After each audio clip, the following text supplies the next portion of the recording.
فجر کی اذان میں الصلاۃ خیر من النوم کے اضافے کا مکمل واقعہ۔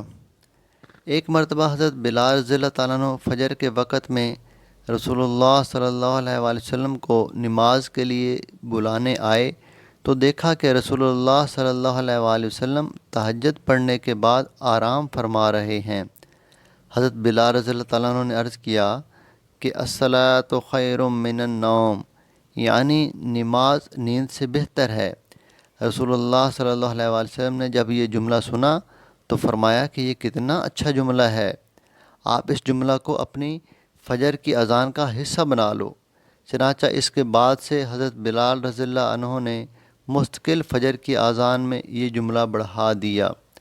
بعد میں جب ایک صحابی حضرت ابو محذورہ رضی اللہ عنہ نے رسول اللہ صلی اللہ علیہ وآلہ وسلم سے اذان سکھانے کی درخواست کی تو آپ صلی اللہ علیہ وسلم نے ان کو اذان سکھاتے وقت فجر کی اذان میں یہ جملہ الصلاۃ خیر من النوم بھی کہنے کا حکم دیا۔